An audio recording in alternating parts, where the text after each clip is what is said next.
e daí as outras vão entrando, tá? Hoje eu que vou orar por vocês, tá? Porque cada terça-feira, assim, é um gigante que se levanta, mas nós temos perseverado, né? Nós temos estado firme com o Senhor, nós temos colocado a palavra do Senhor no nosso coração como prioridade, com amor, com zelo, e eu tenho certeza que o Senhor vai nos honrar, não porque nós merecemos alguma coisa, mas é porque realmente nós temos procurado, assim, verdadeiramente buscar o Senhor de todo o coração. Então, o Senhor deseja se revelar cada vez mais a nós pela palavra dele, é o que nós desejamos, é o que nós estamos buscando, é o que nós queremos, e eu creio que pela misericórdia dele nós temos muito mais o que aprender. Então, nós vamos orar juntas hoje, tá bom? Vamos lá. Hoje está meio complicado aqui, que tem um monte de gente de visita ali atrás no escritório do Elton, daí vejo pessoas passando na minha frente, mas vai dar tudo certo. Vou botar o fone, tá? Vou botar o fone, porque senão vou ver o ruído externo. Melhorou? Vocês estão me ouvindo? Tudo bem? Glória a Deus. Então vamos lá. Senhor, muito obrigada, Pai, por mais esta terça-feira. Muito obrigada pela vida de cada irmã que está aqui, Senhor, de forma online comigo.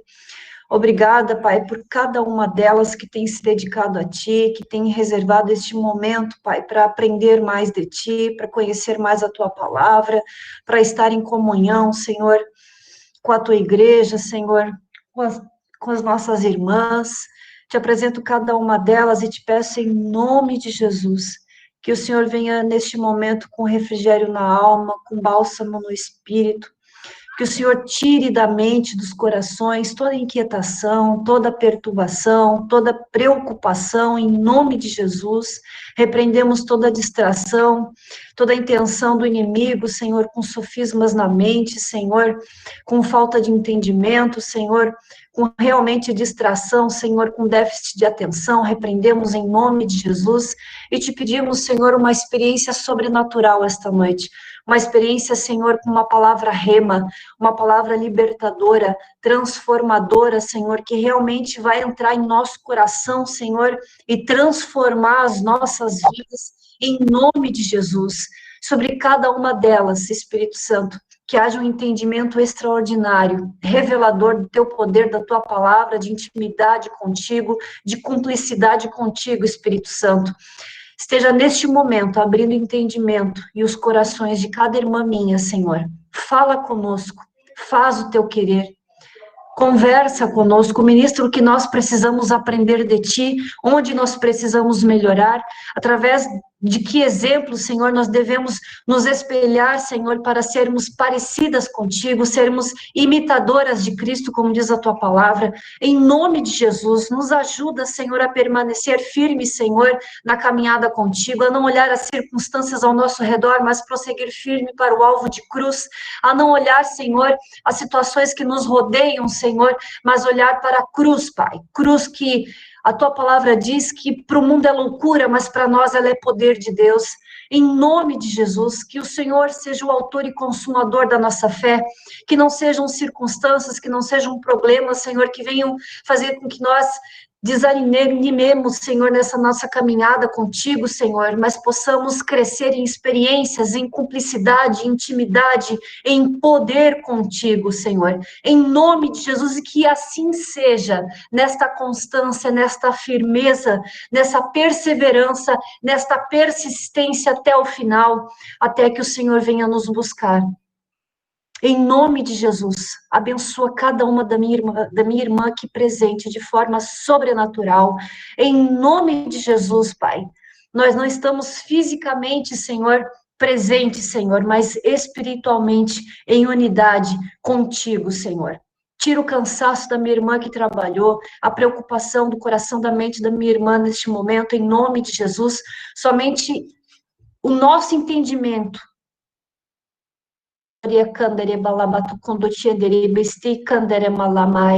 somente o somente a nossa mente totalmente cativa a ti, Espírito Santo, para aprender de ti, para ter uma experiência sobrenatural contigo esta noite, em nome de Jesus. Que cada uma da minha irmã seja tocada pela tua presença sobrenatural neste momento, em nome de Jesus. Repreendemos todo o atrapalho, toda a distração, toda a intenção do inimigo de tirar a atenção, até mesmo usar um filho, uma circunstância, Senhor, para impedir aquilo que o Senhor há de fazer, aquilo que o Senhor há de falar. Em nome de Jesus, cuida das crianças neste momento. Cuida das crianças, Senhor, que haja paz no coração delas, neste momento, para que as mães possam se dedicar a Ti, em nome de Jesus. Amém. Perdão, meninas, perdão, mas a gente é direcionada em oração, né? E esta semana eu tenho conversado, tudo bem, Cá? Lu, tudo bem? Chegaram agora. Esta semana eu tenho conversado muito com o Senhor e além de ter tido um sonho muito forte com o Senhor, o Espírito Santo tem me dito que esses nossos momentos, e se eu chorar hoje, eu vou ter que chorar e vocês vão ter que me aguentar, porque o que o Senhor tem me mostrado é muito forte. O Senhor tem me mostrado, tanto em sonhos, nesses momentos que eu tenho me dedicado no preparar da palavra, que aquilo que Ele já está fazendo aos nossos corações é algo grandioso. É por isso que eu faço um apelo para que vocês perseverem. O Senhor, numa das madrugadas, me falou que Ele tem aparado as arestas de temperamentos, de caráteres, de corações, de nós mulheres, e que Ele está levantando uma geração sedenta pela palavra, uma geração de mulheres fortalecidas na palavra. Então, você e eu não estamos aqui à toa. Há um propósito do Senhor para nós, para as nossas vidas neste momento. Persevere, porque o que o Senhor já está fazendo é algo grandioso. Coisas virão pela frente que nós vamos ficar maravilhadas pelo que o Senhor vai fazer. E hoje, antes de a gente começar efetivamente com Mateus 8, eu quero deixar um versículo para vocês para tentar dimensionar aquilo que o Senhor quer de nós. Por que que eu vou citar esse versículo antes de tudo? Para mostrar qual é o poder transformador da palavra de Deus na nossa vida, no nosso coração.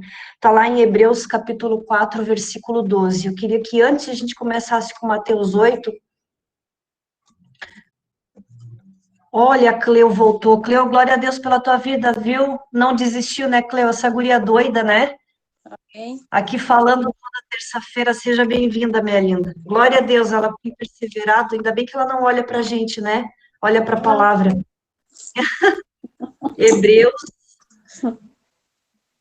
Hebreus capítulo 4, versículo 12. Eu queria que alguma irmã lesse para a gente, por favor,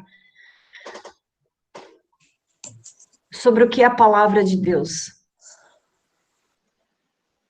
Pois a palavra de Deus é viva e eficaz, e mais afiada que qualquer espada de dois gumes. Ela penetra até o ponto de dividir alma e espírito, juntas e medulas, e julga o pensamento, as intenções do coração. Essa palavra é muito forte. É a palavra do Senhor que ela é comparada, ela é tão viva, tão eficaz, que ela é comparada a uma espada mais afiada do que uma espada de dois gumes. O que é uma espada de dois gumes? É uma espada que é afiada de ambos os lados. Então, o autor de Hebreus ali, que ninguém sabe quem é, ele tá comparando ao poder da palavra de forma tão grandiosa que é mais afiada do que uma espada de dois gumes. Ela tem um poder de penetrar, de dividir alma e espírito. Tenta compreender agora, neste momento, o que é o poder da palavra, o que nós estamos fazendo aqui às terças-feiras, o que o Senhor quer de nós. É por isso que Deus, numa madrugada, me visitou e Ele falou: estou aparando as arestas de caráteres, estou aparando as arestas de corações, estou aparando as arestas de temperamentos, estou mudando, estou libertando, estou transformando, estou restaurando, estou fazendo maravilhas. Então, persevere, minha irmã. E assim, ó, grifa na tua Bíblia, Hebreus capítulo 4, versículo 12, e pensa que todas as terças-feiras o que nós temos caminhado aqui juntas é realmente para que a palavra do Senhor entre no teu coração e tenha esse efeito do que o autor de Hebreus está falando aqui, de transformar a nossa vida, ao ponto de você aplicar para a sua vida e você ser confrontada por aquela verdade, mudar as tuas atitudes e aplicar, meditar e aplicar ela todos os dias da tua vida, porque ela a palavra do Senhor, ela é a tua regra de vida, é o teu manual de conduta, meu e o teu, e nela que nós somos transformadas, amém? Glória a Deus. Vamos para Mateus, então? E antes de a gente avançar, eu anotei uma frase bem legal aqui. Se colocarmos a palavra em nosso coração e aplicá-la, nós conseguimos vencer o dia mal, vencer o inimigo. E só para lembrar vocês o que a gente já estudou, vocês lembram quando Jesus foi levado ao deserto pelo próprio Espírito, lá no capítulo 4 de Mateus, como é que Jesus conseguiu vencer a tentação? Citando a palavra. Por 3 momentos ele citou a palavra. O que aconteceu? O inimigo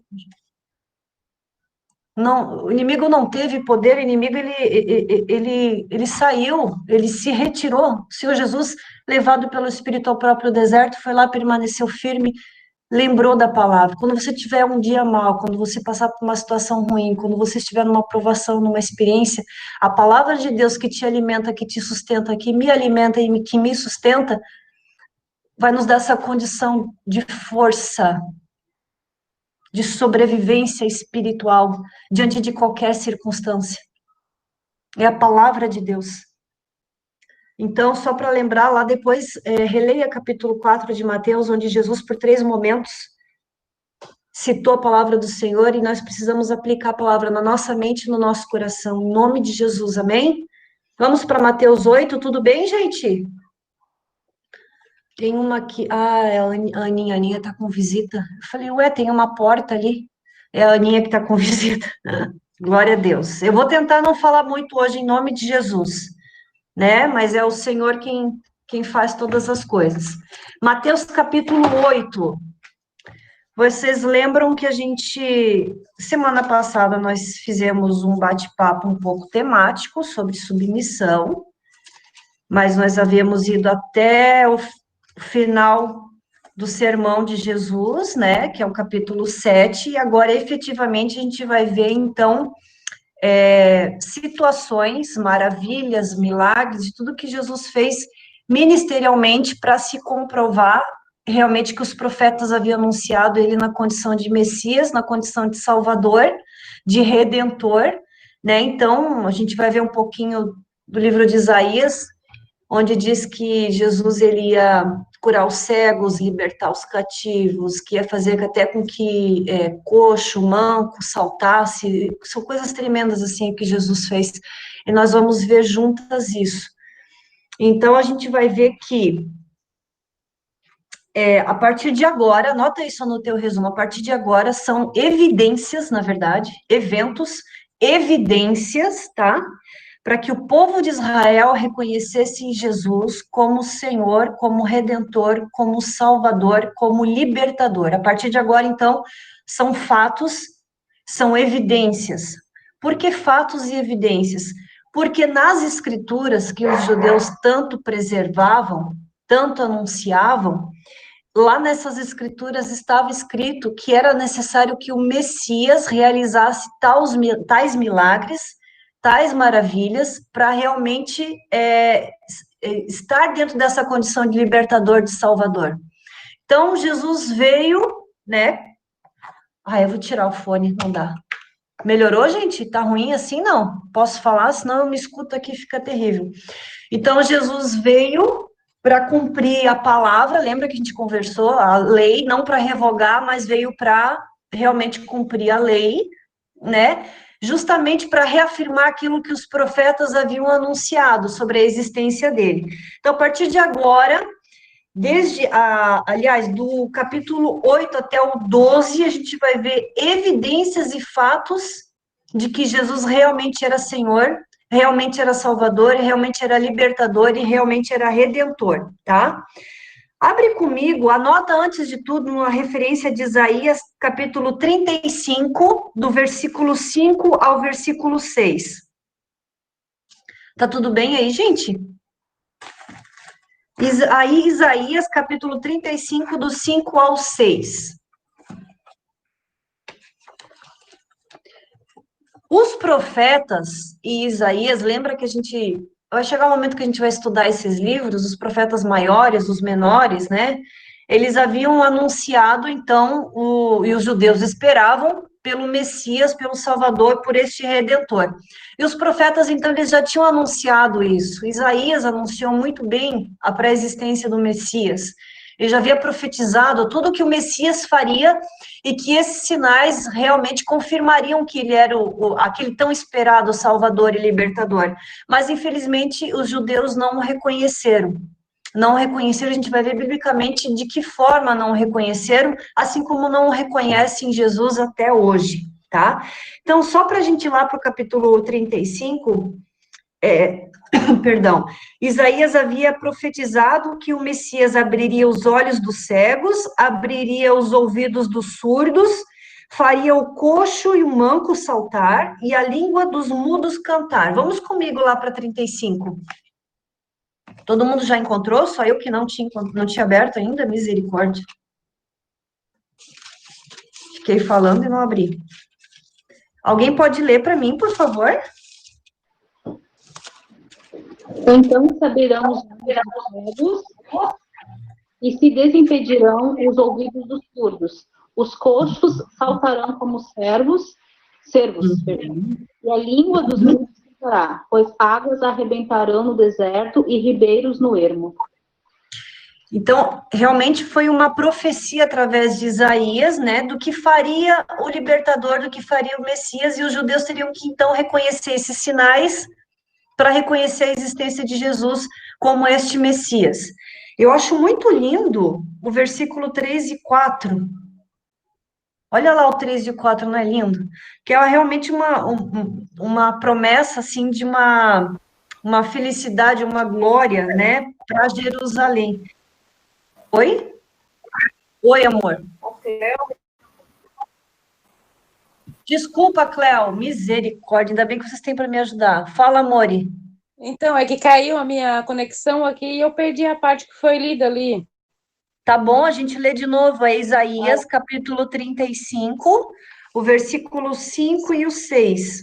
Tá, Que ok, o profeta obrigada. Isaías, o profeta Isaías havia profetizado, anunciado, né, Jesus como Messias para a nação de Israel, para o povo do judeu, e mostrou que esses sinais, justamente o que Jesus vai fazer, vai libertar, vai curar cego, vai fazer mudo falar, e tantas outras maravilhas e milagres, na condição para que eles reconhecessem esses sinais e o reconhecessem como Messias, como Redentor, como Salvador.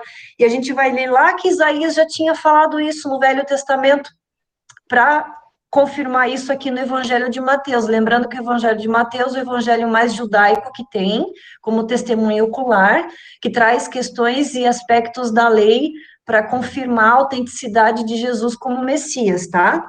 Então, Cléo diz assim, ó, então os cegos verão e os surdos ouvirão, né? Jesus cura os cegos e surdos, os aleijados pularão e dançarão, foi o que aconteceu, a gente vai ver esse milagre, e os mudos cantarão de alegria, pois fontes brotarão no deserto e rios correrão pelas terras secas.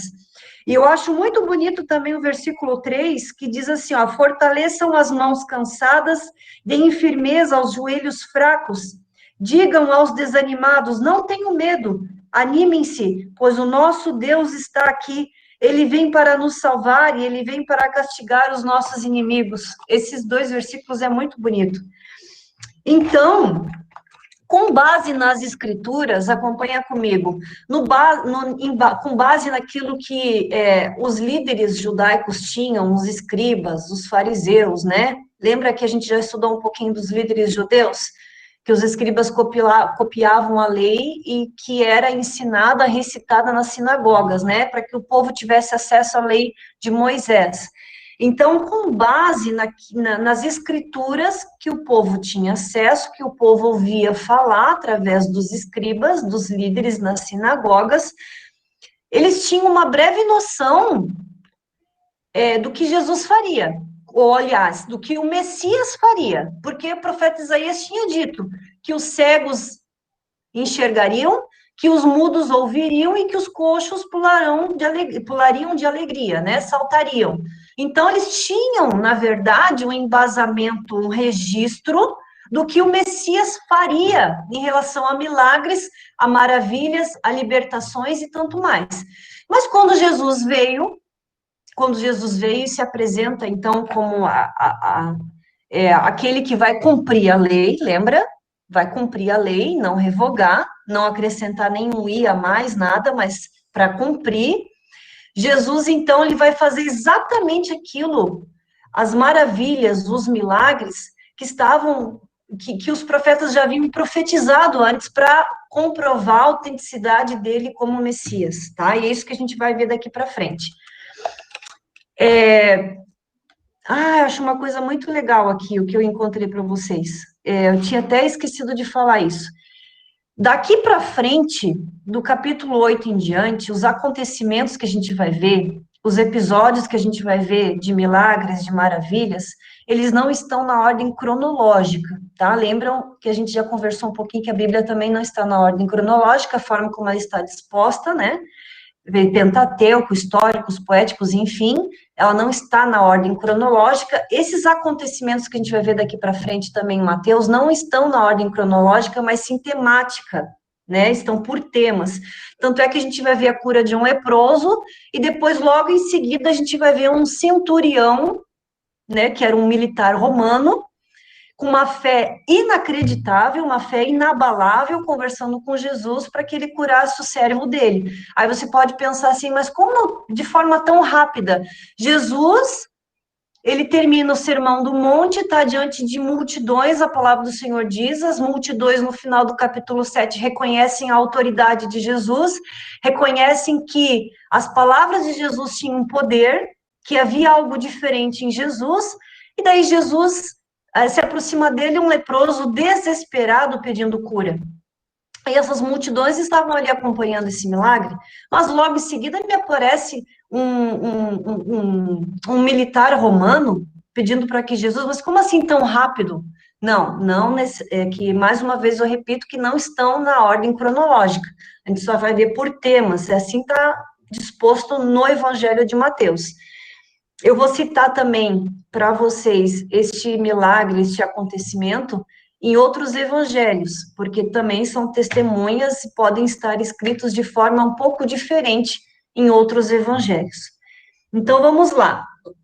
Antes de a gente começar o capítulo 1, eu queria reforçar 4 pontos para vocês, desses acontecimentos, para mostrar a autenticidade de Jesus como Messias. O primeiro é que Jesus fez o que fez, realizou os milagres, as maravilhas, os prodígios, as libertações, as curas, tudo o que ele fez, as palavras extraordinárias que ele falou, para comprovar a autoridade absoluta dele sobre doenças, autoridade sobre demônios, sobre a morte e elementos da natureza. Lembra lá que em um determinado momento Jesus estava dormindo na tempestade, os discípulos ficaram apavorados e tudo mais?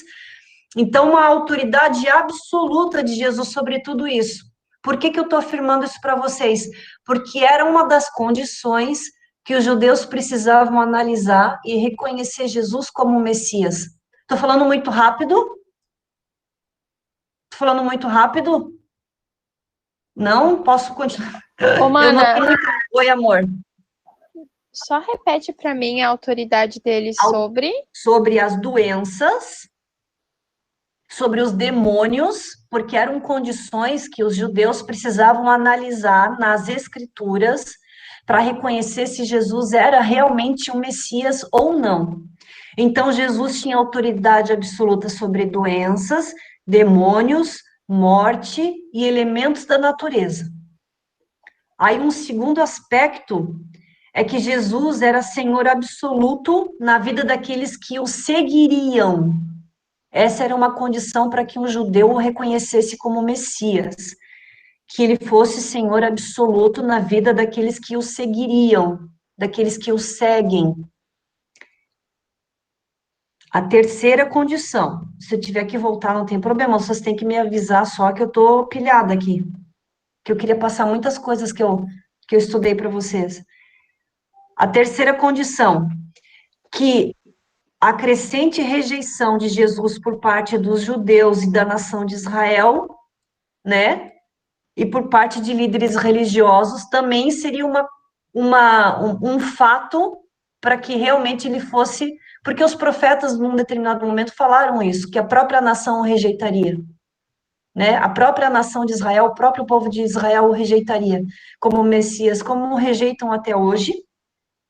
E a quarta condição isso eu acho maravilhoso, a imediata recepção e aceitação de Jesus como Salvador, libertador, por parte dos gentios, que somos nós. Lembra que eu já conversei com vocês quem eram os gentios? Que havia o povo de Israel, o povo eleito, o povo escolhido, o povo da promessa, e havia os gentios, que o povo de Israel achava que era uma classe inferior, porque afinal de contas não era o povo de Israel, não eram os eleitos, né? E estamos nós aqui, os gentios, hoje, glória a Deus, né? Que enquanto, aleluia, Ju, glória a Deus, nós somos os gentios que reconhecemos Jesus como Senhor e Salvador, né? Não somos judeus de nascença, né? Somos os gentios. Então, por mais que Jesus realizasse todos aqueles milagres que ele realizou, por mais que ele fizesse todas aquelas curas, os judeus não o reconheceram. Tanto é que esperam ele até hoje, né? E nós, os gentios, que não somos judeus, o reconhecemos como Senhor e Salvador. Glória a Deus por isso. Vamos para o capítulo 8, versículo 1 de Mateus, então. Falei demais, misericórdia. Mas estou no horário ainda. Estou no horário ainda. Vamos, então, para esses acontecimentos. Alguém pode ler para a gente? Lê para a gente, por favor. Aí você vai ler do 1 até o 4, que a gente vai analisar quem era esse leproso que se aproximou de Jesus. Que contexto foi esse? Tá. E descendo ele do monte, seguiu uma grande multidão, e eis que veio um leproso e o adorou, dizendo: Senhor, se quiseres, pode tornar-me limpo. E Jesus, estendendo a mão, tocou-o, dizendo: Quero, ser limpo. E logo ficou purificado da lepra. Disse-lhe então Jesus: Olha, não o digas a alguém, mas vai, mostra-te ao sacerdote e apresenta a oferta que Moisés determinou para lhe servir de testemunho. Meu Deus, é tão simples e a gente que dificulta. Eu analiso essas palavras tão simples de Jesus. Eu quero. Vamos analisar versículo por versículo. A gente vê lá no início do versículo 1, então, algumas versões diz que era uma multidão. Lembra? A gente viu até o final, a última parte do Sermão do Monte, que Jesus estava lá, na região em frente ao mar, né? Falando para as multidões. E aqui continua dizendo que Jesus desceu do monte e multidões, uma grande multidão, o seguia, né? Então, o que a Bíblia diz que aconteceu? No caso, nesse evangelho aqui anunciado, diz que um leproso desesperado na condição que ele estava se aproximou de Jesus. Simples assim, se aproximou de Jesus. Ele se ajoelhou desesperadamente, procurou o Senhor Jesus e clamou pela cura dele, de forma tão simples. Senhor, eu sei que o Senhor pode me curar se o Senhor quiser. Pronto. Analisa comigo, que é tão simples, a gente que dificulta. É um pedido desesperado de um coração aflito para Deus. A lepra, naquela época, ela tinha um significado espiritual e havia uma certa cerimônia para que o leproso se apresentasse perante o sacerdote. A gente vai entender o porquê que o Jesus finaliza o versículo 4, dando aquelas instruções. Primeiro, para que ele procurasse o sacerdote, para que fosse analisado pelo sacerdote, e depois primeiro para que ninguém ficasse sabendo, que ele não contasse para ninguém, e depois para que ele fosse procurar o sacerdote, fosse examinado pelo sacerdote. A lepra, naquela época, ela podia estar associada à condição de pecado, né? A pastora a Lucrécia pode me ajudar também, a Rose, se quiserem complementar. Estava associada à condição de pecado, de uma doença contagiosa, a pessoa era considerada impura, a pessoa que tocasse num leproso, inclusive, ela não poderia nem participar da cerimônia nas sinagogas, ela se tornava contaminada, ou seja, o judeu, as pessoas não podiam tocar num leproso. A partir do momento que elas tocassem, aquela pessoa que tinha tocado no leproso, ela não poderia nem participar das cerimônias de oferta, do cerimonial nas sinagogas, nos templos. Era uma coisa muito absurda, assim. Ela não podia nem ter contato, era uma condição de infecção, sabe? Realmente, e aquela pessoa estava numa condição de pecado para que estivesse com lepra. Então, era assim que eles consideravam essa pessoa. Mas aquele homem leproso, diz a Bíblia, que ele tinha uma fé muito grande, uma fé sincera, né? E, como eu falei para vocês, mesmo a lepra representando essa condição de pecado, de repugnância, de um quadro destrutivo, como os judeus encaravam que era lepra, e humanamente incurável naquela época, né? Mesmo nessa condição de homem, Jesus vai, nessa condição daquele homem, daquele leproso, de desespero, que ele se aproxima de Jesus, e eu acho assim que de uma forma muito respeitosa, ele fala assim para Jesus, ele se ajoelha e diz: Senhor, eu sei que o Senhor pode me curar. Humildemente falando, eu sei. Jesus vai lá e quebra tudo que é paradigma e toca naquele homem. Lembra que não podia tocar, porque daí estava na condição até impura de participar de cerimonial nas sinagogas, nos templos. Jesus vai lá e toca naquele homem para mostrar que ele é um exemplo de amor incondicional. Os leprosos não podiam ser tocados, não era permitido o contato físico, lembra? Justamente por conta da infecção, né? Lepra, essa condição. E como eu falei para vocês, se alguém tocasse, o judeu, então, dizia que esta pessoa que havia tocado ficava contaminada, e não era, ela se tornava, na verdade, imprópria, impura, para adorar o Senhor nas congregações, não podia participar das cerimônias. Jesus vai lá, toca o leproso, diz uma palavra de poder sobre ele, e diz: você está curado, você está purificado. E, na verdade, essa condição Jesus faz para mostrar que ele tem poder sobre o pecado, porque a lepra estava associada a essa condição de pecado, tem o poder de perdoar o pecado e de purificar a pessoa. Purificar. De fazer com que a pessoa não estivesse mais associada à condição de imundície. Jesus vai lá e faz isso de forma tão simples, de forma amorosa. E olha só, é a primeira vez aqui no Evangelho de Mateus que uma pessoa é curada e pessoas presenciam essa cena de cura, tá? E que Jesus pede para que ninguém fique sabendo daquele episódio, é ou não é? A gente vai lá no versículo 4, Jesus lhes disse assim, ó: escute, não conte isso a ninguém, mas vá pedir ao sacerdote que examine você. Depois, a fim de provar para todos que você está curado, para outras testemunhas, vá oferecer o sacrifício que Moisés ordenou, depois de Jesus ter tocado aquele homem que estava desesperado, aflito, através de cura. Jesus vai lá e é a primeira vez aqui no Evangelho que Jesus pede para que ninguém... Lembra que no Sermão do Monte ele fala aquelas verdades absolutas, incríveis, soberanas. E aqui ele cura esse leproso, ele diz: não, mas não conta para ninguém. Vai lá para o sacerdote e pede para que ele examine você. Por que será? Tá frio aí, Lucre? Tu puxou um pelego, filha, é? Ô, meu pai, puxou um pelego ali. Ô, meu pai. Não, o que acontece é que eu tô aqui do lado de fora da igreja. Então, eu peguei uma coberta. Isso, tá certo, tá certo. Por que vocês acham que Jesus falou isso para aquele leproso?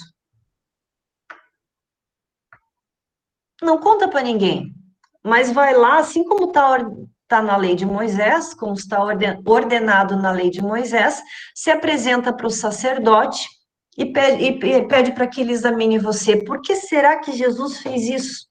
Uma coisa impressionante. Alguém gostaria de falar alguma coisa? Já ouviu falar alguma vez sobre isso? Por que será que Jesus... Antes de a gente continuar, lembra assim, ó, Jesus ele não veio para revogar a lei, ele veio para cumprir. Jesus ele era muito perfeito em tudo que ele fazia. Tinha aspectos, assim, detalhes pequenos que Jesus fazia para comprovar a autenticidade dele como Messias e também para cumprir a lei. Então, se ele pediu para a pessoa se apresentar para o sacerdote, ser examinada pelo sacerdote, porque tinha uma finalidade. Jesus não fazia nada à toa.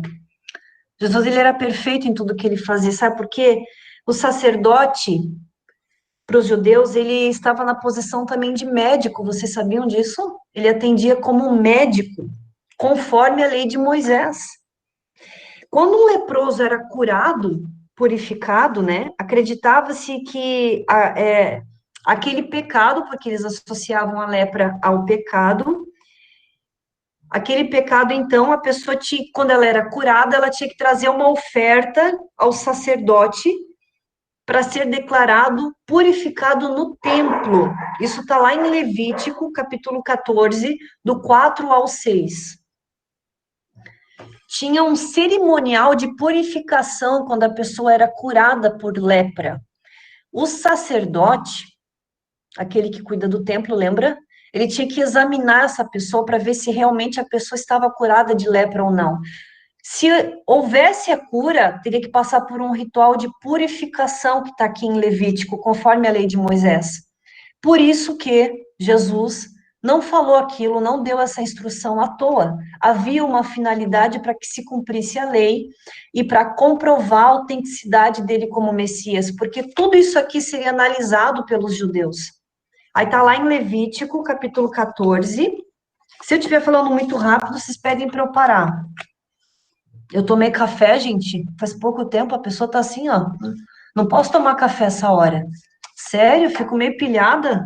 Credo, tô até metendo aqui, ó. A minha perna tá. Que horror. Vamos lá, para Levítico capítulo 14, né? O 4 ao 6. Ah, mas vamos ler desde o primeiro, né? Não custa nada. Lê desde o versículo 1. A Daia pode ler pra gente, o Heitor tá pilhado aí do teu lado. Não, dá para ler. Peraí, deixa eu encontrar. Tô Não tem problema. 14. Do 1 ao 6. Que era uma cerimônia de purificação, né? Que estava na lei mosaica. O Senhor Deus deu as seguintes leis a respeito da cerimônia de purificação das pessoas que sararam de doenças contagiosas da pele. A pessoa será levada ao sacerdote e este sairá com ela do acampamento e a examinará. Se a pessoa tiver sarado, o sacerdote mandará trazer 2 aves puras, um pedaço de madeira de cedro, lã tingida de vermelho e um galho de isopo, acho que é assim, isopo. Fará que matem uma das aves em cima de um pote de barro cheio de água tirada de uma fonte. Depois ele pegará outra ave, o pedaço de madeira de cedro, a lã tingida de vermelho e o isopo, e os mergulhará no sangue da ave que foi morta.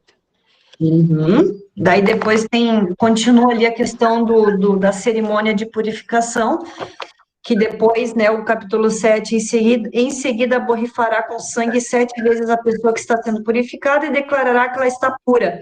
Depois disso, o sacerdote soltará no campo a ave viva. Daí continua ali a cerimônia de purificação, o cerimonial de purificação. Vocês conseguem entender que não foi à toa que Jesus falou isso para aquele leproso?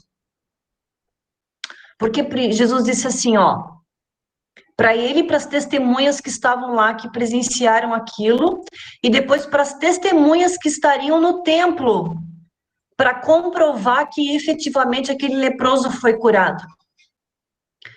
Meu Deus, a minha cadela vai arrebentar a porta ali, aqui que ela precisa de libertação no coração dela. Misericórdia, está arranhando a porta. Aí, então, não foi à toa que Jesus falou aquilo. Porque ele pediu para que o leproso fosse se apresentar para o sacerdote, para que o sacerdote examinasse ele, então, como ele finaliza o versículo 4, a fim de provar para todos as testemunhas que você está curado, vá oferecer o sacrifício que Moisés ordenou que a Daia lê, que leu ali para a gente. São as avezinhas lá, lembra? Que tinha que oferecer as ofertas, né? Naquela época havia a lei mosaica e veio o tempo da graça com Jesus, ele é a oferta viva, sacrifício vivo pelas nossas vidas. Podemos continuar? Ah, olha só, esse tipo de milagre, é incrível começar esse milagre por lepra, porque realmente era uma condição em que a pessoa se encontrava, assim, de imundície, sabe? De infecção, ninguém podia tocar, imagina a situação que a pessoa se encontrava, e ainda considerava que ela estava em pecado por estar naquela condição de lepra, e ninguém podia tocar aquela pessoa. Aí o Evangelho já relata esse processo de cura através de um leproso, e com certeza havia uma finalidade, porque é um milagre considerado extraordinário, que certamente teria que ser analisado por um sacerdote. Por quê? Como uma evidência de que se Jesus realmente era o Messias ou não. Vocês conseguem analisar isso comigo? Pô, um homem foi curado por lepra. Quem foi esse que curou esse homem por lepra? Porque, afinal de contas, nós temos as escrituras, né? O sacerdote examinou e realmente houve a condição de cura. Então, é uma das condições para te reconhecer esse homem como aquele Messias, o libertador, o nosso Salvador, que há tanto tempo nós estamos aguardando e esperando. Mesmo assim, os judeus não o reconheceram. Mas Jesus não permitiu, tem um outro aspecto para a gente levar em consideração, não permitiu que este milagre fosse contado, pois ainda não era o momento. Ele podia ter permitido, não podia ter dito para aquele homem, vai lá e conta para todo mundo, vai para tua casa, vai para tua família, conta para todo mundo que tu encontrar na rua que existe um Senhor, que existe um libertador, que eu sou o Messias, aquele anunciado há tanto tempo, aquele predito há tanto tempo, aquele profetizado há tanto tempo. Ele podia ter feito isso, mas ainda não era o momento. Outras coisas precisariam acontecer, a crucificação precisaria acontecer, Jesus precisaria realizar tais prodígios, tais episódios, tais eventos para comprovar ele como Messias. E naquela época, o povo de Israel, ele estava sob o jugo do Império Romano, não estava? Lembra que a gente já estudou sobre isso? Então, de certa forma, por estar debaixo do domínio romano, eles poderiam, em algum momento, colocar Jesus na condição de um rei. Isso, entre aspas, dificultaria o processo de crucificação de Jesus. Afinal de contas, Jesus precisava cumprir a missão dele como o Senhor, como Salvador, a missão dele no processo de crucificação de Calvário. Então, neste momento, ele pediu para que o milagre não fosse anunciado, mas para que fosse cumprida a lei mosaica, porque ainda não era o momento.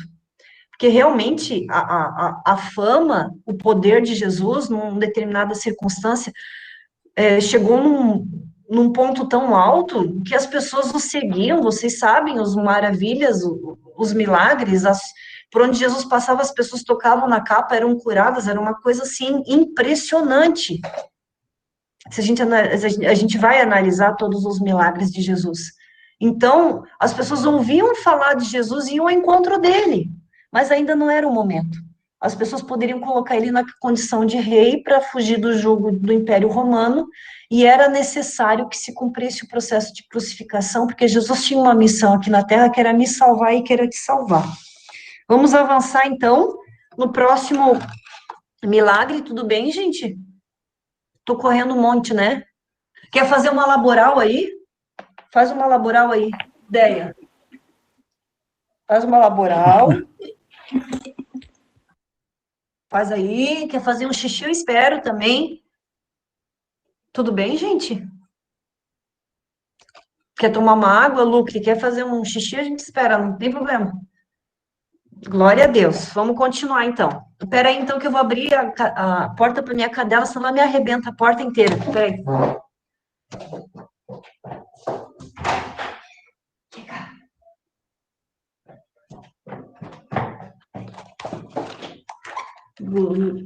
Ai, o que eu fiz? Tirei o fone daqui. Vocês estão me ouvindo? Misericórdia, gente. Misericórdia. Só assim a gente... Glória a Deus pelos cachorrinhos, né? Barbaridade. Capítulo 8, então, versículo do 5 ao 13. Agora a gente vai ver... Não, vou tirar esse fone.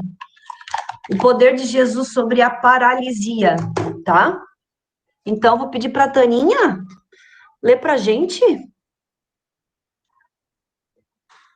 o 5 ao 13. Daí tem pequenos detalhes destes versículos, assim, que a gente vai ver que é muito bonito. Amém. Tendo Jesus entrado em Cafarnaum, apresentou-se-lhe um centurião, implorando: Senhor, o meu criado jaz em casa, de cama, paralítico, sofrendo horrivelmente. Jesus lhe disse: Eu irei curá-lo. Mas o centurião respondeu-lhe: Senhor, não sou digno de que entres em minha casa, mas apenas manda com uma palavra e o meu rapaz será curado. Pois também sou homem sujeito à autoridade.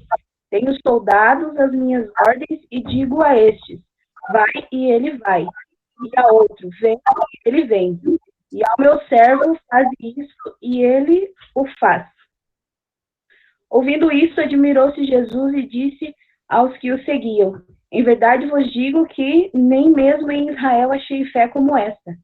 Digo-vos que muitos virão do Oriente e do Ocidente e tomarão lugares à mesa com Abraão, Isaque e Jacó, no reino dos céus.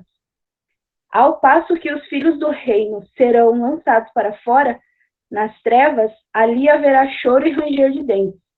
Então disse Jesus ao centurião: Vai-te e seja feito conforme a tua fé. E naquela mesma hora o servo foi curado. Gente, que fé, né? Que fé, né? Que confiança tão linda que este militar romano ele tinha em Jesus.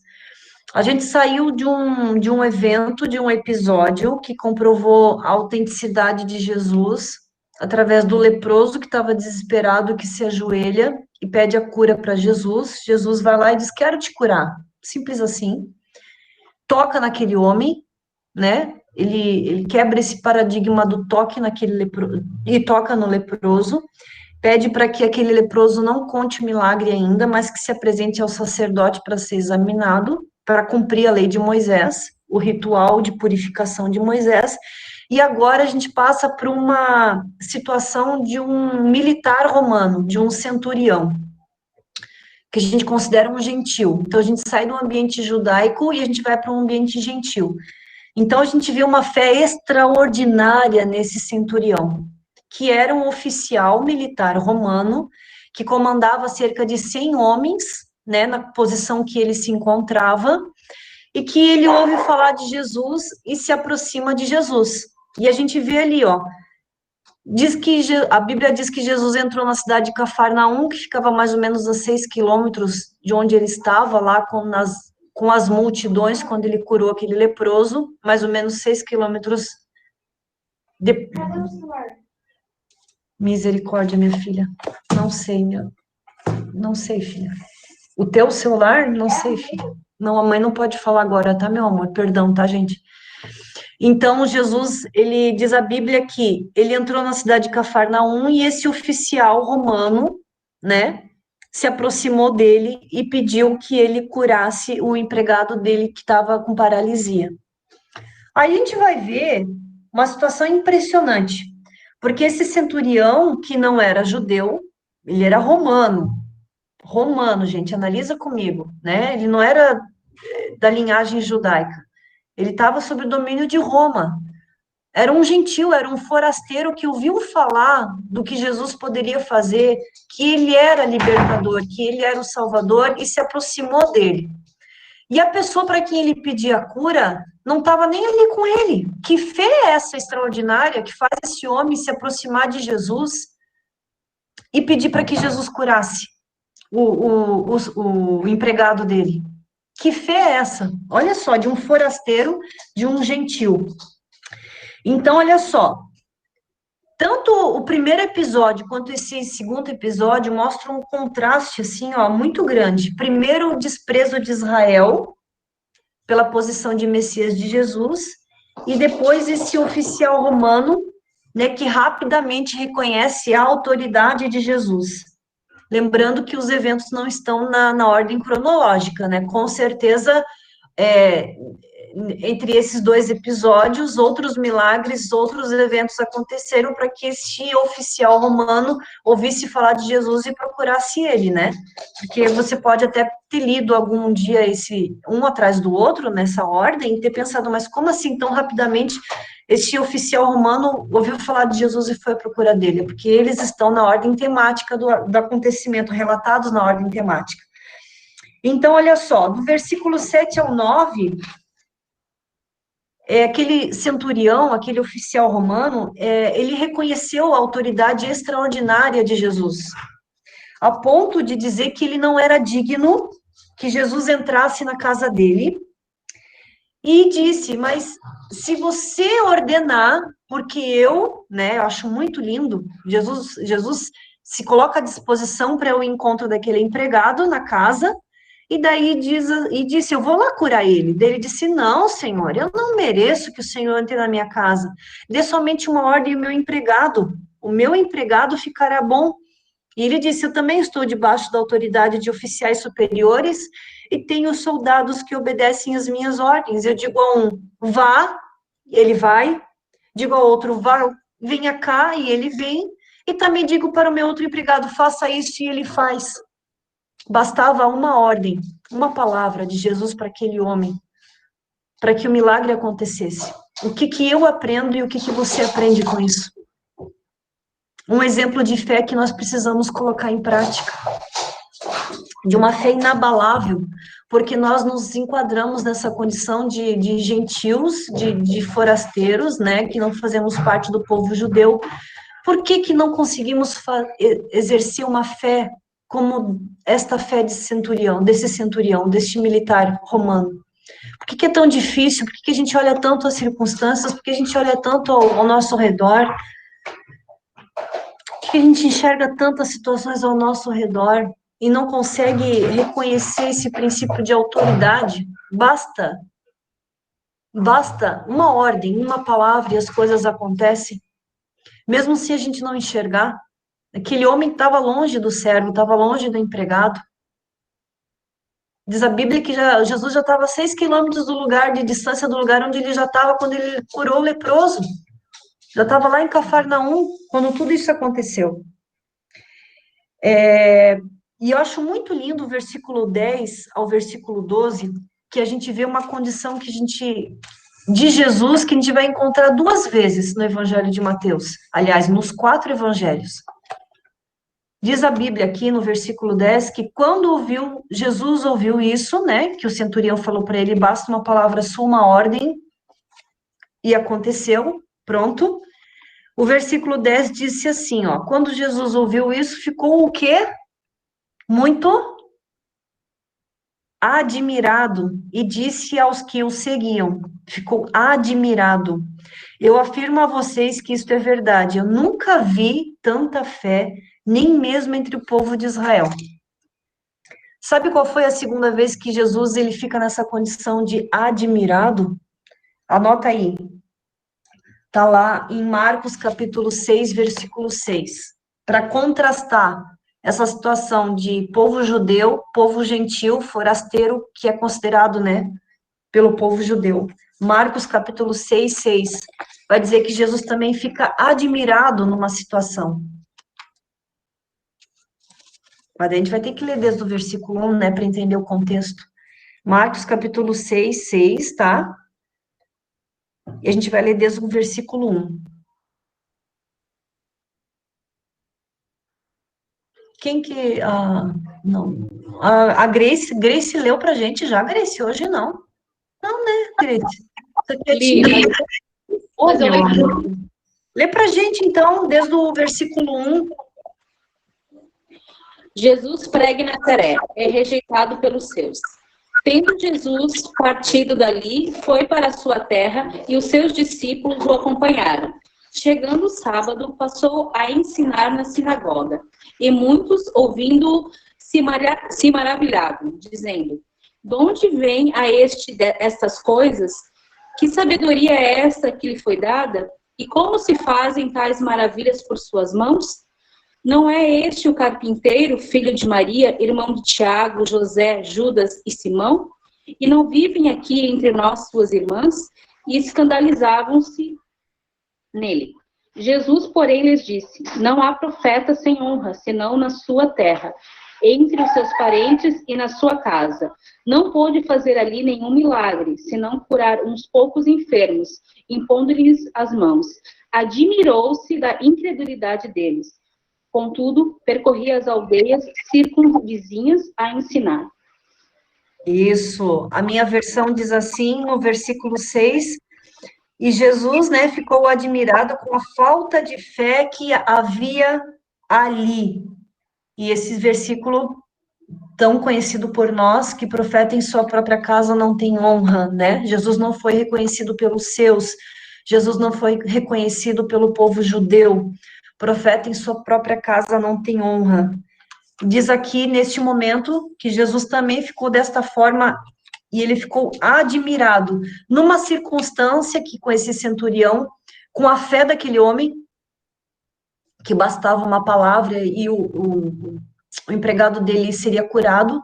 E aqui em Marcos, capítulo 6, versículo 6, Jesus ficou admirado com o quê? Com uma falta de fé, a ausência de fé daquelas pessoas. Entre os seus, ele não foi reconhecido. Então, é o segundo momento que os evangelhos relatam que Jesus fica admirado, primeiro com uma fé impressionante e depois com uma falta de reconhecimento entre os seus, entre o povo judeu, tá? Então, vamos avançar. Jesus deu uma palavra de ordem, né? Seguindo ali os próximos versículos, a gente vai entender isso aqui por quê também. O versículo 11, voltando para Mateus 8.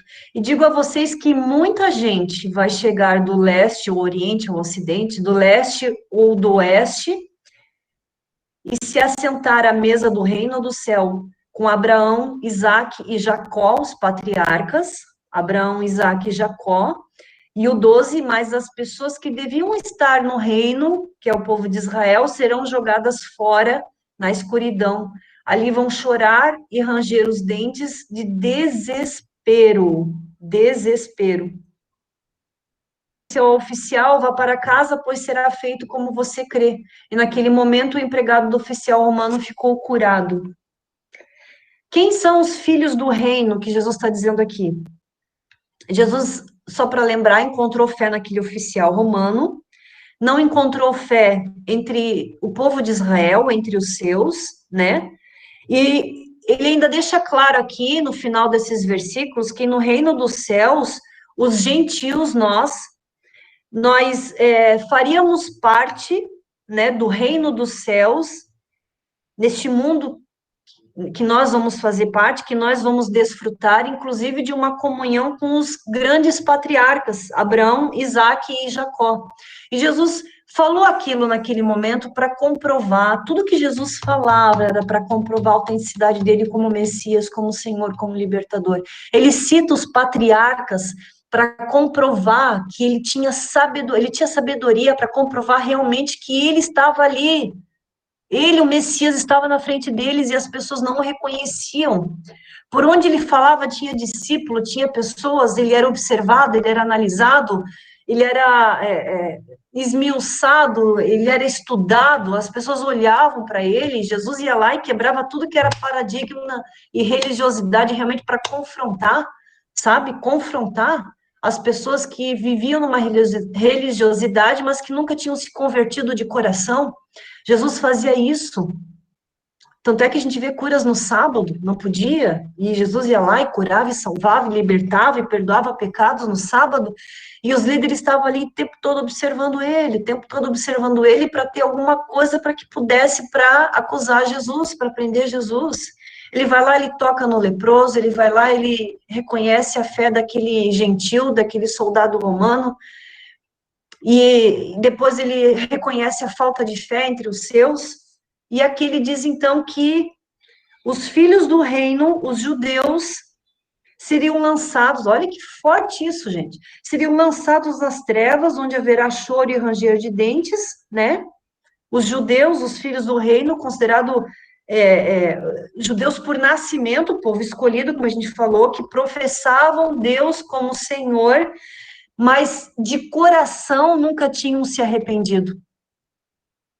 De coração nunca tinham se arrependido. Aqui até, inclusive, a gente pode analisar na seguinte situação. Como é que a gente pode aplicar isso para o nosso contexto, para o nosso dia a dia hoje? A gente vê muitas crianças que elas têm o privilégio de nascerem em lares cristãos, é ou não é? Né? Nascerem na igreja, terem os pais que frequentam a igreja. Na condição, assim, comparando até como aquele judeu de nascimento, da linhagem judaica, né? Teve o privilégio de crescer num lar cristão. Mas isso dá condição de salvação para elas? Não.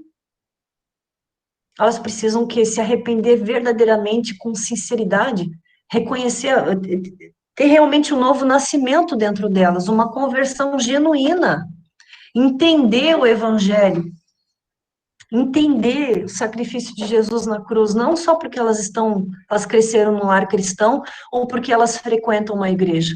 Frequentar a igreja não dá condição de salvação para ninguém. Não dá condição de salvação para ninguém. É necessário o arrependimento, é necessária a conversão, realmente a transformação. Aqueles líderes religiosos, eles conheciam a lei, eles conheciam aspectos pequenos, detalhes da lei, eles conheciam como ninguém, os escribas copiavam e ainda ensinavam de forma errada, ensinavam como convinham a eles. A religiosidade, ela é terrível. Em qualquer circunstância, a religiosidade é terrível. Não basta você apenas frequentar os cultos, não basta você apenas dizer que você vai na igreja tal, porque eu tenho o título de evangélico, cristão evangélico. Mas essa conversão, ela está enraizada no teu coração? Que hoje o termo evangélico está tão batido aí. Eu costumo sempre dizer que eu sou cristã, seguidora de Cristo, né? Tentando imitar Cristo todos os dias, que é uma luta diária de conversão, de arrependimento, né? Uma transformação diária todos os dias, essa luta contra a carne e espírito diária todos os dias, né? Todos os dias ali o espírito luta contra a carne contra o espírito, e prevalece na nossa vida aquele que te dê mais importância, é o arrependimento diário, a conversão genuína, quando você reconhece que você é pobre de espírito, né? As bem-aventuranças que Jesus está explicando, ele está dizendo pobre de espírito, aquele que reconhece que é nada sem Jesus, que é insignificante sem Jesus, aquele que tem uma humildade dentro de si, reconhece essa dependência diária por Cristo. Não basta só dizer que da boca para fora, tem que viver. Tem que viver. Por isso que nós somos confrontadas pela palavra, por isso que eu comecei hoje o estudo de hoje por Hebreus. A palavra de Deus mais afiada que uma espada de 2 gumes.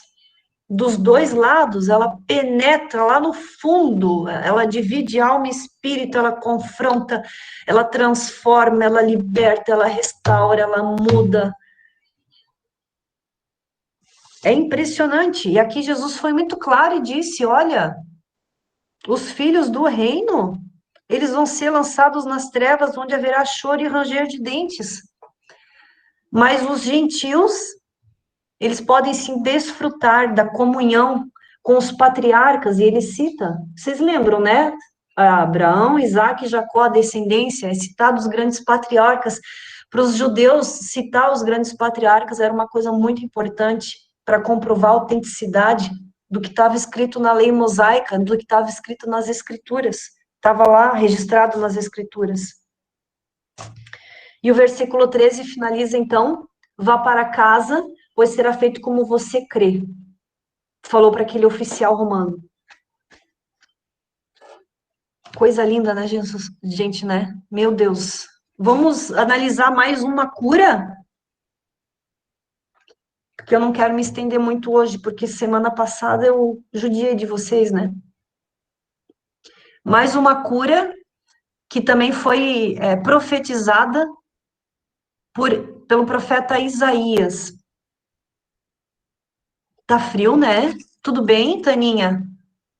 Tem filha aí? Cleo, tudo bem? Laboral de novo, não? Alega, a Rose, tudo bem aí? Glória a Deus. Vamos avançar, então. Eu pergunto, mas eu não olho, né? Se alguém levantou a mão, como é que eu vou? Misericórdia. Sangue de Jesus tem poder. Vamos lá, então. O versículo, agora a gente vai ler o 14 e o 15, tá? Que Jesus tinha poder sobre a febre. Lê pra gente. Vamos até o 17 também, porque é uma coisa impressionante, né? Meu Deus. Tendo Jesus chegado à casa de Pedro, viu a sogra deste acamada e ardendo em febre. Mas Jesus tomou-a pela mão e a febre a deixou. Ela se levantou e passou a servi-lo. Chegada a tarde, trouxeram-lhes muito endemoniados, e ele, meramente com a palavra, expeliu os espíritos e curou todos os que estavam doentes, para que se cumprisse o que fora dito por intermédio do profeta Isaías. Ele mesmo tomou as nossas enfermidades e carregou com as nossas doenças. Obrigada, Lê. Mais uma vez, tudo que Jesus faria seria estudado, seria confrontado. Justamente todos esses aspectos que ele tinha autoridade e poder sobre demônios, sobre doenças, sobre elementos naturais, sobre a natureza, sobre enfermidades, sobre tudo. Tudo que está aqui, Jesus, e aqui sobre a febre, né? Jesus foi à casa de Pedro e viu a sogra dele de cama com febre. Jesus foi lá e curou. Depois a senhora mesmo se levantou e começou a servir Jesus. O Elton foi nesse lugar, diz que é lindo, tremendo. Ele teve o privilégio, né? O Elton e o Pedro, né, Daia? Foram nessa casa aqui, diz que é uma coisa meio tremenda, assim. É bem lindo. Você tá num lugar e imaginar esse milagre, né? Que Jesus passou ali. Já pensou, gente? Um dia a gente vai, né? Em nome de Jesus, né, Lucre? Já pensou nós lá? Gente, que coisa mais linda. Tu tá lá e lembrar do que Jesus fez. É impressionante. Ó, fé, né, Lu? Claro que a gente pode ir, não é? Lógico que pode. A gente vem de um rim, tô brincando. Nós vamos em nome de Jesus, né? Claro que vamos um dia. Claro que vamos, amém? Em nome de Jesus. Tô brincando. Aí, Jesus aqui tem a autoridade sobre a febre, 14 e o 15, e depois o 16, as pessoas foram levadas para Jesus. Eu não sei, quando vocês leem esses milagres assim, vocês tentam imaginar como é que era a cena? Taninha, tu tenta, imagina assim, meu Deus, a mulher se levantou e foi servir Jesus, e depois as pessoas trouxeram endemoniados, e gente, que coisa impressionante, os demônios saíam, e Jesus falava uma palavra, e os demônios, os encapetados iam tudo embora, e depois muitos doentes apareciam, e Jesus curava todo mundo, coisa impressionante, coisa linda. E depois, para comprovar o que o profeta Isaías falou, ele levou as nossas doenças e carregou as nossas enfermidades, que está lá no capítulo 63, né? Sempre vai ter uma referência. Ali, não sei se na versão de vocês mostra a referência desse acontecimento do profeta Isaías, mostra, né? Eu esqueci de falar para vocês também no início, que a gente, lá no Ministério de Mulheres, foi sugerido que a gente começasse pelo Evangelho de Mateus. Eu gosto muito de começar pelo Evangelho de João, que é um evangelho muito evangelístico, né? Fala ali sobre a Lucre sabe, a Rose também, vocês também, que fala sobre a palavra, o verbo estava com Deus, estava presente na criação de tudo, tudo foi feito por médio dele, para ele estava lá, ele era Deus, fala sobre a Trindade, mas nós começamos pelo Evangelho de Mateus, né? E para as que não sabem ainda, embaixo de cada acontecimento citado no Evangelho, mostra a referência deste mesmo acontecimento narrado de forma diferente em outro Evangelho. Então, a gente viu ali, por exemplo, a cura do leproso, está lá em Marcos, capítulo 1, do 40 ao 45. E a gente vê também em Lucas... Não dá, filha, porque eu já ligo para ela, tá? Diz que eu estou num estudo agora, filha, por favor. E Lucas, capítulo 5, do 12 ao 16. Também está esse acontecimento lá. O centurião com fé também está lá em Lucas, capítulo 7, do 1 ao 10, tá? Narrado de forma diferente. Era um testemunho oculares, tá? A gente viu também que Jesus vai curando muita gente e tal. Está lá em Marcos, capítulo 1, do 29 ao 34, e Lucas, do 4, 38 ao 41. Leiam como este acontecimento está nos outros evangelhos. Isso é bom para a gente acompanhar. É como se cada uma contasse uma história, cada uma vai contar a sua história, essa história de forma diferente, porque uma coisa para mim pode ser mais importante, outra coisa para Lucre pode ser mais importante, algum outro detalhe que ela vai narrar de forma diferente. Foi o que aconteceu nos evangelhos. Quando a gente avançar para Marcos, Lucas e João, a gente vai tratar o aspecto geral do evangelho.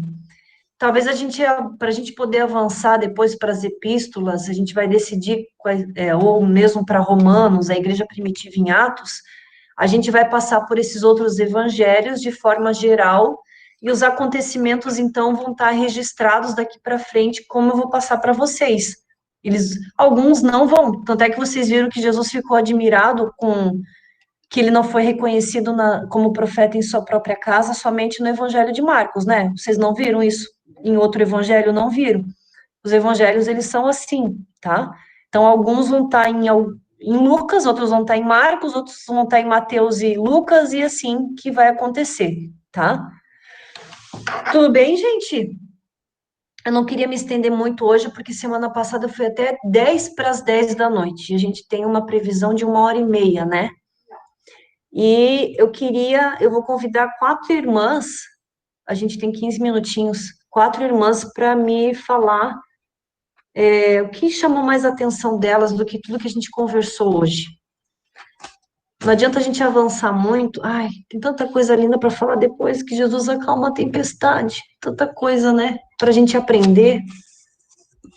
Mas eu queria pedir, assim, para a Lu me falar o que chamou mais a atenção dela hoje, que a gente pode aplicar para a nossa vida. Meu Deus, maquiada, penteada, com cabelo de lado, uma coisa impressionante, a pessoa tá aqui, ó, assim, ó, com roupa de guerra. Amém, mana. Esse aqui é que não deu tempo nem de tomar banho ainda. Foi tremendo, né? Maravilhoso, a palavra de Deus é incrível. E de tudo que a gente falou hoje, de tudo que a gente aprendeu hoje, e a questão do centurião, ali do 5 ao 13, foi o que mais falou ao meu coração, pelo fato de que a gente tem uma fé que talvez a gente tem que praticar mais. E ontem eu falei com alguém do meu trabalho realmente sobre isso. Eu estava incentivando ela para que ela tivesse fé num momento difícil na vida dela, mas às vezes a gente fala tanto e não aplica. Situações nas nossas vidas que a gente esquece de que Deus é soberano, que basta uma palavra dele para mudar tudo. Ler isso, né, através de uma simples palavra, né, a fé desse homem, alguém que conhecia da lei, que conhecia da palavra, né, era alguém que ouviu falar de Jesus, do que ele fazia e creu, e ele acreditou. E a gente que está ali estudando e ensinando outras pessoas, às vezes não tem a mesma fé. Então, mexeu bastante comigo. E é isso, né? Como você mencionou, a gente aprende todos os dias, né? A fortalecer o espírito e morrer, né, na nossa natureza humana, matar nossa carne. Então, quebrantado em relação a isso, a praticar a fé verdadeira. E é interessante, né, Lu, que como a gente esquece, a gente vai lendo a Bíblia e a gente esquece de alguns episódios, assim, que estão ali registrados, e a gente se abala tão facilmente diante de uma circunstância. Aí, se a gente olha aqui e viu que esse centurião teve essa fé, e que essa mesma fé é um exemplo para mim e para ti, para as nossas vidas, e por que que a gente dá tanto peso para as circunstâncias ao nosso redor? Ou às vezes a gente é hipócrita, né, em afirmar uma coisa e não agir conforme aquilo que a gente afirma. Sim. Quando eu falo a palavra hipócrita, eu estou aplicando ela para a minha vida, em primeiro lugar. Porque isso é muito forte, a gente não viver aquilo que a gente fala. Uhum. Porque a palavra do Senhor diz que Ele sonda os nossos corações, esquadrinha as nossas mentes, e Ele sabe o que é verdadeiro ou não. Uhum. E realmente, fé é uma circunstância para agradar o Senhor. Sem fé é impossível agradar a Deus. É uma circunstância primordial. E por que é tão difícil a gente aplicar? Porque se a gente parar realmente para olhar a palavra de Deus, a gente é edificado através destas passagens de uma forma que a gente sossega a nossa alma, o nosso coração no Senhor e começa a crer realmente, né? Como aquele oficial creu. Porque realmente é a palavra que vai ser o nosso polivitamínico da alma, que vai nos alimentar, que vai nos sustentar todos os dias, né? A gente precisa disso. Amém.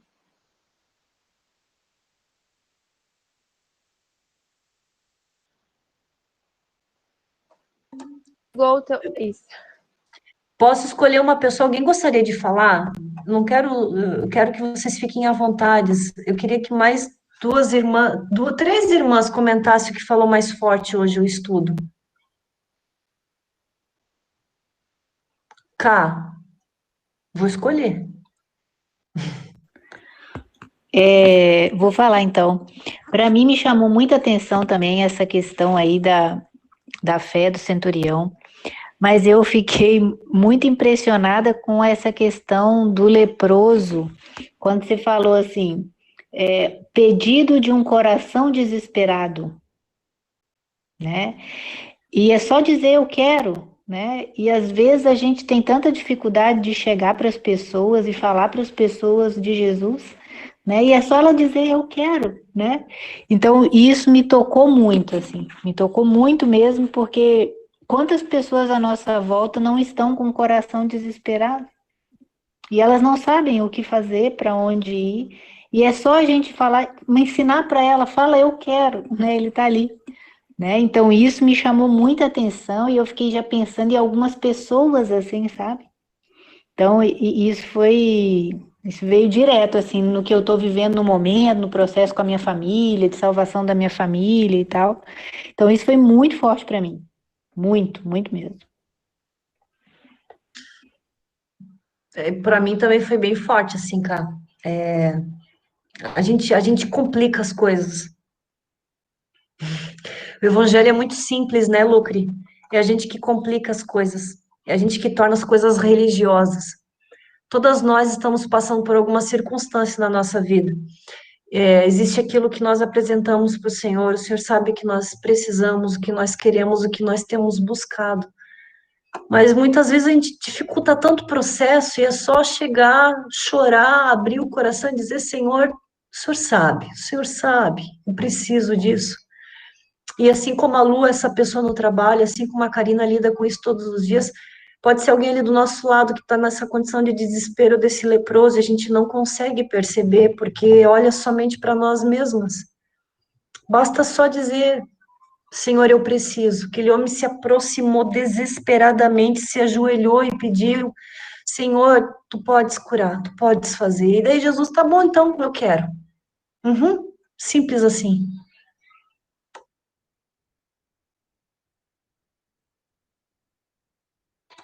Eu fecho o negócio, uma pessoa e fecho o microfone, misericórdia. Deia, o que chamou mais atenção para ti?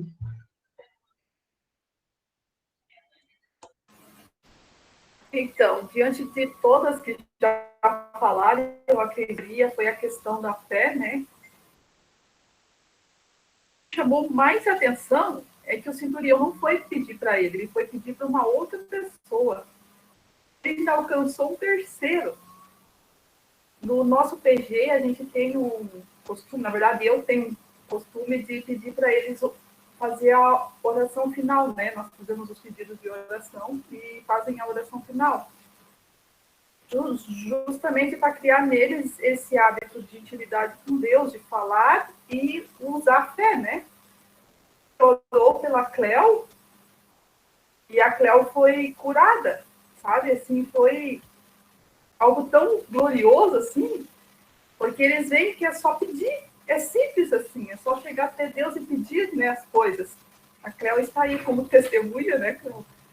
E, às vezes, o acesso é tão simples que, se fosse complicado, talvez nós buscaríamos mais. Às vezes, nos afasta de Deus, né?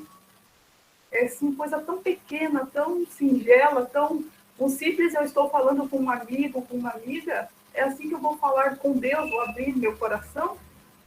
Assim como esse homem fez, o centurião. Principalmente me chamou um pouquinho mais atenção a sogra de Pedro, porque ela não falou nada, né? Jesus chegou e viu, e só pegou na mão dela.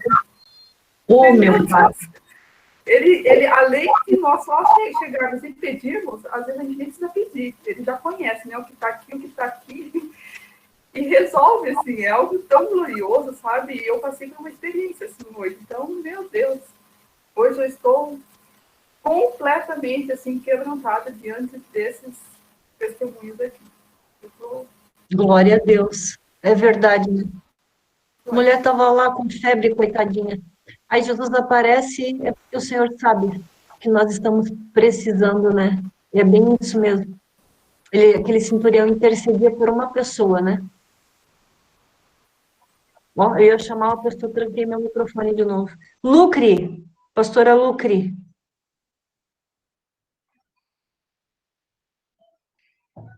Oi.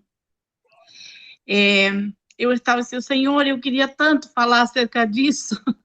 Eu digo, se ela me chama, eu falo. Por favor, eu aprendo com vocês. Sabe uma coisa assim que eu gosto, eu falei para a Karina, quando falei com ela, que eu gosto de colocar muito, assim, as coisas, que eu posso viver disso, que eu posso aprender, eu gosto de ser prática, sabe?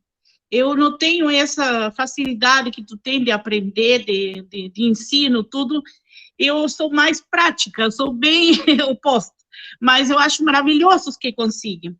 Mas uma coisa que, inclusive, eu disse que toda a Bíblia é meu marido aqui, tem algumas coisas que me chamou a atenção, e a atitude de Jesus.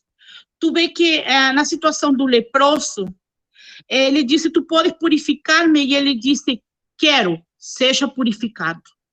Depois, na hora que tem o paralítico, ele disse, é tão terrível o sofrimento, Jesus disse, eu irei curá-lo. E depois, a sogra de Pedro, que a gente viu, disse que tomando-la pela mão, a febre a deixou. Então, eu vejo assim, atitude. Jesus, além do papel que ele veio fazer, né, e além do cumprimento, tudo que ele estava fazendo das profecias através da sua vida, Jesus nos deixou como ensino que nós temos que ser práticos, que nós temos que estar dispostos. Tu falou muitas vezes e repetiu acerca do evangelho simples. O que eu acredito, nós queremos ser como Jesus, cada uma de nós. Mas tem algo que Jesus mostrou ali, que ele estava pronto, que ele estava ali disposto, né? A Luana compartilhou algo acerca do seu trabalho, independente de como ela se senta com essa situação, se consegue falar tudo ou não, ela está pronta, está disposta. E aí uma coisa que disse a palavra é que a gente faria coisas maiores. Então, quer dizer que há poder no nome de Jesus, que nós temos que estar prontas para declarar esse poder. A gente não pode se conformar e se assombrar com o que Deus fazia. A gente tem que se assombrar com o que Deus está fazendo através de nós. E eu tenho certeza que em nosso meio, que vocês que estão escutando, são todas mulheres de Deus. E que Deus, né, o próprio Jesus está mostrando que você pode ser esse canal. Que os milagres podem seguir acontecendo. Que as vidas podem seguir sendo curadas. Tu sabe que vocês vão ir conhecendo minha vida, meu testemunho, não tem como contar tudo, né, em um evento só. Mas sabe que eu vivia por muitos anos as experiências com Deus de meus pais. Quando eu escolhi Deus como meu Deus, eu comecei a viver as experiências, os milagres de Deus na minha vida. Vou ter uma coisa passando aí, um barulhão. Então, Jesus se fez vida em mim e eu comecei a experimentar esses milagres. Então, uma coisa que me chamou muito a atenção aqui, ademais de tudo que a gente estudou, é que nós temos que ter essa atitude de Jesus. Estarmos prontas. E crer que há poder no nome de Jesus. Eu tenho, muitas vezes, quando Deus me usa, não é sempre, em todas as ocasiões, mas quando Deus me usa, às vezes, orientado para orar por alguém, tem uma coisa que toma conta de mim, que não sou eu. Não sou a Lucre que dá risada, não sou a Lucre que... É uma coisa sobrenatural. E eu tenho orado por pessoas que Deus tem trazido à vida sonhos individuais, né? Muitas coisas. E eu vejo que esse poder que há no nome de Jesus é o poder que nós temos que colocar em prática, né? E os milagres começam a acontecer. Nós não podemos ficar só no que aconteceu no evento. Nós temos que dizer, não, eu vou ser parte dessa história. A gente não tem como entrar na Bíblia sem nossos nomes mencionados aqui. Mas o Senhor Jesus já deixou na palavra que a gente faria coisas maiores. Então, o que Deus me ministrou muito, que às vezes eu fico meio assim temerosa, sabe, com medo. Às vezes Deus manda, vai e ora por tal pessoa e fala isso e isso. Eu falo, meu Deus, tá demais, né? Tá demais da conta. Eu fico temerosa. Mas depois vai o Paulo e disse, Deus me mandou orar pela pessoa, por isso e isso. Eu falei, meu Deus, ele usou outro porque eu não fui.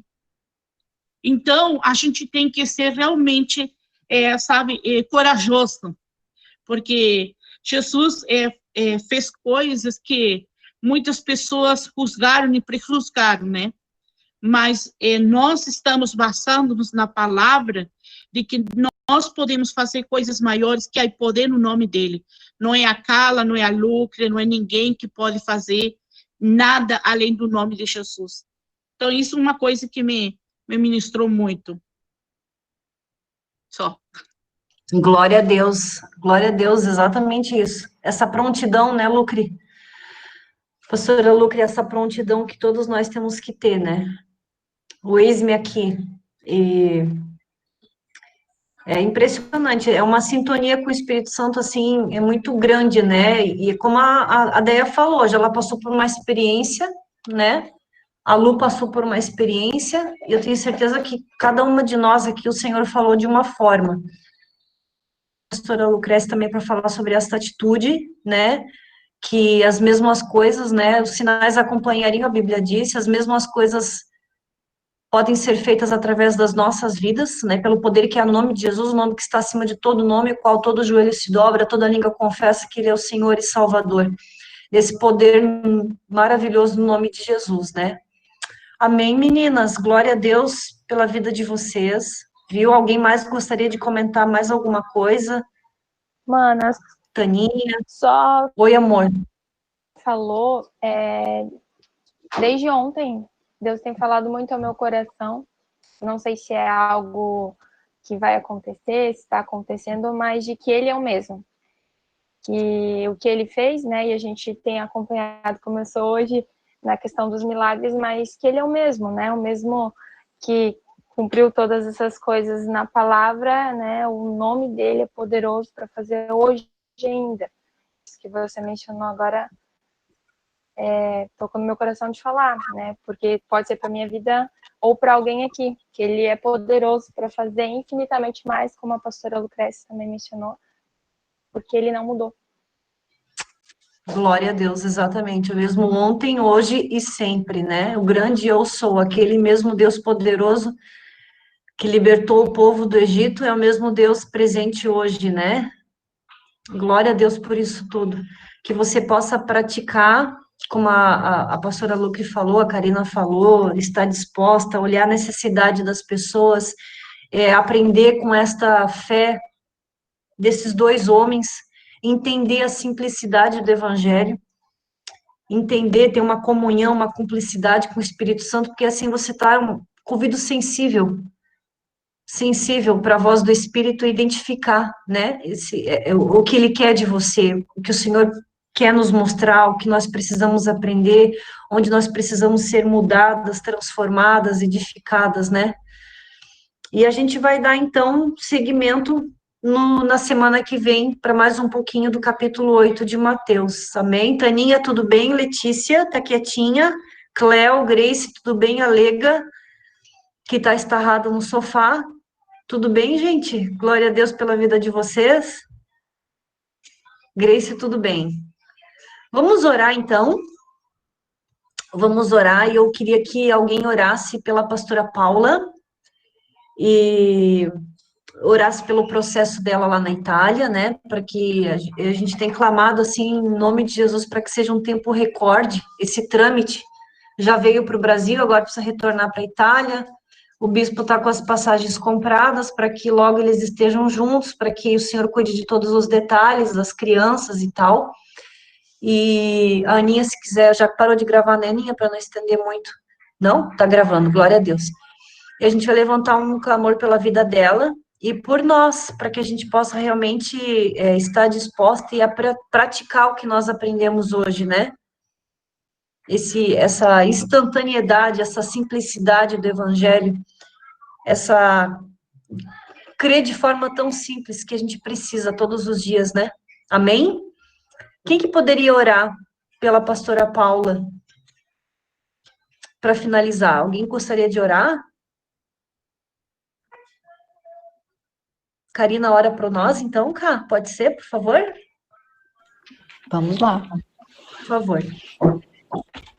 Senhor, muito obrigada por mais essa noite maravilhosa que Tu nos proporcionou. Obrigada por tudo que tu vem nos ensinando, Senhor. Tu és lindo, Tu és santo, poderoso. Tu és justo, Tu és fiel com cada uma de nós. Ajude-nos, Pai, a seguir naquilo que é da Tua vontade, Senhor. Tu nos mostrou hoje do que Tu és capaz e como foi dito, Tu és o mesmo hoje, sempre, Pai, sempre, sempre, sempre. Que a nossa fé possa crescer em Ti, Senhor. Que possamos não olhar para as circunstâncias, mas olhar para Ti, Pai. Que possamos estar diante de Ti a todo tempo, ouvindo a Tua voz, Senhor. Espírito Santo, fala com cada mulher que está aqui. Espírito Santo, fale com as mulheres que ainda vão ver, que ainda vão escutar tudo que foi dito aqui. Toca, Senhor, toca. Coloque em nossos corações o que Tu deseja para nossas vidas, Pai. Clamamos a Ti por ajuda, Senhor. Forge o nosso caráter, Pai, em nome de Jesus. Forge o nosso caráter. Queremos estar mais e mais aos Teus pés, Senhor, para viver segundo a Tua vontade, pois sabemos que a Tua vontade é boa, perfeita, agradável, Pai. Acalma o coração daquelas, Senhor, que estão preocupadas, que estão ansiosas, ou até mesmo que estão entristecidas, Pai. Acalma o coração. Mostra, Senhor, mostra que Tu és o dono da vida delas, Senhor, e que a Tua vontade continua sendo vontade única e perfeita, Pai. Clamamos a Ti aqui, Senhor, pela vida da pastora Paula, Pai. Não sabemos como ela está lá, mas clamamos a Ti, Senhor. Olha por ela, Pai. Esteja com ela, Senhor. Acalma o coração dela. Acelere esse processo que já está aqui no Brasil, que ele seja devolvido o quanto antes, Senhor, que seja feito como um milagre, que nós vamos testemunhar, Senhor. Clamamos a Ti, pois sabemos, Pai, que deve estar sendo difícil para ela, que está sendo difícil para as crianças. Fico aqui imaginando, Senhor, o quanto de sofrimento essas crianças estão passando, Pai, pela falta da mãe. Cobre essas crianças com teu sangue, Senhor, em nome de Jesus, Senhor. E eu repreendo, Pai, toda e qualquer armadilha do diabo sobre essa situação. Eu repreendo em nome de Jesus. Ajude eles, Pai. Ajude eles, Senhor, em nome de Jesus. Cobre essas crianças, Senhor. Cobre essas crianças, eu clamo a Ti pela vida dessas crianças, Pai. Ajude o Bispo Anderson a seguir, Senhor, sendo o pai que ele precisa ser para essas crianças, que ele possa dar o direcionamento, o melhor direcionamento para elas, que ele possa cuidar delas da melhor maneira possível enquanto eles não estiverem juntos, Pai. Ajude essa família, Senhor. Eles tomaram essa decisão direcionados por Ti, então cuida de tudo, Senhor, em nome de Jesus. Eu clamo a Ti, em nome de Jesus. Agradeço por tudo que Tu tens feito, Senhor, por eles. Agradeço por tudo que Tu tens feito em nossas vidas, pois mesmo nas dificuldades precisamos aprender sempre a reconhecer que Tu és o nosso Deus. Tu és o nosso Senhor. Obrigada por tudo que Tu és, Senhor. Ajude-nos a seguir firmes, a persistir, a insistir em estar na Tua presença. Melhor para isso. Muito bom ouvir a Tua voz, Espírito Santo. Não tem nada melhor do que ouvir a Tua voz e estar na Tua direção. Ajude-nos a seguir em frente, Pai. Ajude-nos, Senhor, em nome de Jesus. Amém e amém.